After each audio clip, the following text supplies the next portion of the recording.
Good morning welcome back to my channel RS family ब्लगे तुम्हारे सबाइके स्वागत जानाई नतून एक सकाले नतून एक ब्लगर संगे। तो एखन बाजे 5:30टार मतो। तो आज सकाल सकाल उठते होयेछे कारण होच्छे आज के तो बारणी स्नानेर मेला। तो ओखाने जाबो ओई जोन्नो होच्छे सकाल सकाल उठे उठोनटा झाड़ दिए नियेछि আর কিছু করব না, আর যা কাজ বাড়িতে এসে করব। তো দেখো ব্রাশ করে রেডি হয়ে নিয়েছি আর শাড়ি পরেই যাচ্ছি। শাড়ি পরতে একটু কষ্ট হয়, মানে পেটে চাপ পড়ে, তো তার জন্য তাও শাড়ি পরেছি, হালকা একটা শাড়ি পরে নিয়েছি। আর আমার বড় রেডি হচ্ছে যাওয়ার জন্য।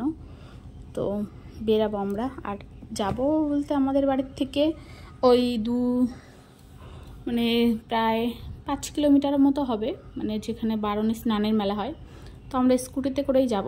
আর বাড়ি আমার শাশুড়ি আমার দেওর কালকেই চলে গেছিলো, আমার বড় গেছিলো কিন্তু ও রাত্রেই চলে আসছিল আবারও। তো সকালে আমি আরও যাচ্ছি। আর মাও সিঁদুর তেল নিতে ভুলে গেছিলো, তো গঙ্গাকে হচ্ছে তেল দিতে হয়, সিঁদুর দিতে হয়, তো সেগুলোই নিয়ে আমরা হচ্ছে যাচ্ছি। তো যাইতে যাইতে প্রায় 7টার মতো বেজে গেছিলো বাড়ির থেকে বেরাতে। তো আমরা চলে আসছি, এসে হচ্ছে একটু সময় দাঁড়িয়ে আছি মন্দিরের ওখানটায়। তো দেখো সকালবেলায় কত ভিড়, আর রাত্রেও মানে আরও ভিড় ছিল, পুরো দল ওঠানো হয়েছিল রাত্রেবেলায় অনেক। তো এখন তো সবাই স্নান করে করে বেরিয়ে গেছে অনেক লোকজন। তো আমরা যাচ্ছি, তো মার জন্য দাঁড়িয়ে আছি, মানে খুঁজে পাচ্ছিলাম না এত লোকের ভিড়ের মধ্যে কোথায় আছে। আমার কাছে তো ফোন নেই, আর ভাই গেছে স্নানের ঘাটে ওখানটায়। তো চলো মা, তো আমরা চলে এসেছি স্নানের ঘাটে। তো দেখো এখনও কত মানুষ স্নান করছে, মানে সকাল থেকে তো করতেছে, এখনও কত মানুষ। তো মা ওখানে হচ্ছে জলের ওখানটায় গেছে মানে ঘাটে। তো আমি উপরেই দাঁড়িয়ে আছি কারণ পিচ্ছিল আছে তো যেহেতু, সেই জন্য আমি নিচে যাব না। মা জল নিয়ে আসবে, তারপরে আমরা হচ্ছে মেলায় দেখে বাড়িতে চলে যাবো তাড়াতাড়ি করে। এতটা রৌদ্র উঠেছে, মানে সকালবেলায় একটু খারাপ লাগছে গরমের জন্য।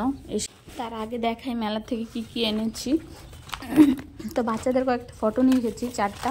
তো দেখো এই মেয়েটার প্রথমে দেখায় মেয়েটার ছবি, তো কতটা কিউট একটা মেয়ে। তো তারপরে এই যে আরেকটা ছবি এনেছিলাম, আর একটা নিংটু, আমার বরের পছন্দ এই ছবিটা খুব, তার জন্য নেওয়া হয়েছে এটা।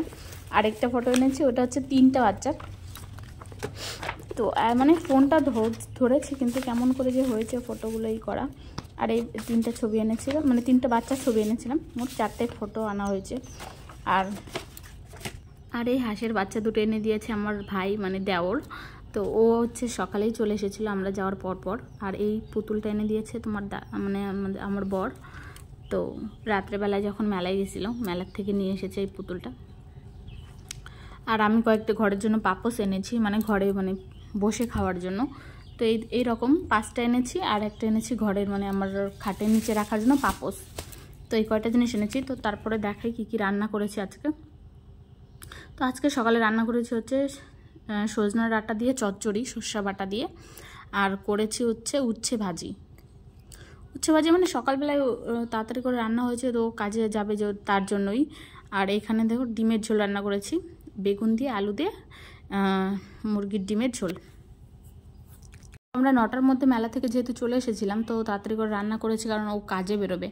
তো তার জন্য হচ্ছে ওকে তাড়াতাড়ি করে খেতে দিয়ে দিচ্ছি। আর সব ভাত পুরো গরম, ফ্যান চালিয়ে দিয়েছি, তো তার জন্য আওয়াজটা কেমন লাগছে। তো ফ্যানের আওয়াজটাও যদিও আমি অফ করে দিয়েছিলাম। তো চলো ওকে খেতে দিয়ে দিই, তারপর দেখা হচ্ছে তোমাদের সঙ্গে পরে আবারও। তো সকালে খাওয়া দাওয়ার পর দুপুরবেলা হচ্ছে মানে আমাদের গরুর হচ্ছে দুধ আগের দিন রেখে দিয়েছিলাম দই করার জন্য। তো দেখো কত সুন্দর হয়েছে, একদম পুরা একদম ভর্তি হয়েছে, আর অল্প একটু নিচে জল হয়েছে। তো গরুর দুধটা বেশি গাঢ়, তার জন্য হচ্ছে দইটা খুব সুন্দর হয়। তো আমি হচ্ছে দইটা খেতে ভালোই বাসি, চিনি দিয়ে হালকা। দুধ খেতে অতটা পছন্দ করি না, তো তার জন্য হচ্ছে দইটা করা। তো চিনি দিয়ে একটু খাই। তো তারপর হচ্ছে স্নান করে চলে এসেছি ঘরে, মানে স্নান করেও দেখতে পাচ্ছি যে ঘরে একটু নোংরা লাগছে। তো ঘরটা ভালো করে ঝাড় দিয়ে দিই। তো এখন আমার বর আসেনি কাজ থেকে, তো ওর আস্তে আস্তে প্রায় 3টা-4টা বেজেই যাবে। তো ও আসার পর তারপর হচ্ছে আমরা যাব হচ্ছে আমার বাপের বাড়িতে।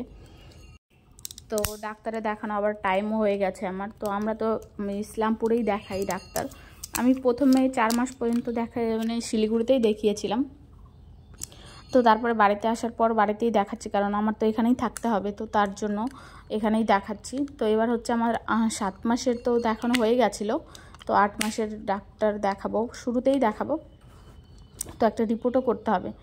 তো আমার বর চলে আসার পর আমরা যাচ্ছি হচ্ছে আমার বাপের বাড়িতে। মাছ ধরার কথা বলেছে মা, বিকালে মাছ ধরবে, তো ওই জন্য আমার বরকে নিয়ে যাচ্ছি। আর আমার দেওর পরে আসবে বলছে। তো বিকালবেলায় দেখো কেমন লাগছে, সূর্যের মানে আলোটা পুরো রাখছে আর রেড রেড কালারের হয়েছে। তো বাড়িতে এসে দেখো মাছ ধরছে জাল দিয়ে, মানে আমার দাদা আর আমার দেওর আর হচ্ছে এরা দুজনেই নেমেছিল জলে, আর আমরা সবাই হচ্ছে উপরেই ছিলাম। তো দুজনে মিলে মাছ ধরেছে। আর আমাদের পুকুরে মাছগুলো না মরে যাচ্ছে, জানি না কি হয়েছে জলে। তো মাঝে মাঝে মা বলতেছে যে মাছ মরে যাচ্ছে, মাছগুলো ধরা হচ্ছে না, তো জল দিয়ে কেচে দিবে। তো তার আগে হচ্ছে কয়েকটা মাছ ধরে নেই। আর আমার বর তো থাকে না সবসময়, ওই জন্য হচ্ছে ডেকেছে মা যে চলে আসুক, কয়েকটা মাছ যদি ধরে। তো দেখো কী কী মাছ ধরেছে সেগুলোই দেখাবো তোমাদেরকে। আর এদিকে একটা মুরগিও মা কেটে রেখেছে, গলা কেটে এখানে রেখে দিয়েছে, রান্না করবে। আর তেলাপিয়া মাছ ধরেছে কয়েকটা। আর ওই দেখতে পাচ্ছ একটা কাতল মাছ দেখা যাচ্ছে। মাছগুলো না বড় হয়েছে, কিন্তু কাতল মাছগুলো বেশি বড় হয়নি, আরও বড় হতো। এর পরের বছর এই মাছটা অনেক বড় হতো। জল তো মানে করে না, একদম শেষ করে না, কিন্তু এবার জানি না কি হয়েছে, মাছগুলো মরে যাচ্ছে। তো তার জন্য হচ্ছে জলটাও ফেলে দিতে হবে, তো মাছগুলো সব ধরে ধরে খাওয়া হয়ে যাবে। তো দেখো পাঙাশ মাছগুলোও ছোট্ট রয়েছে, এখনও বড় হয়নি। তো আজকের ভিডিওটা আমরা এখানেই শেষ করছি, দেখা হচ্ছে তোমাদের সঙ্গে নেক্সট ব্লগে। তো সবাই ভালো থেকো, সুস্থ থেকো, আর মিনি ব্লগগুলো দেখো। টাটা।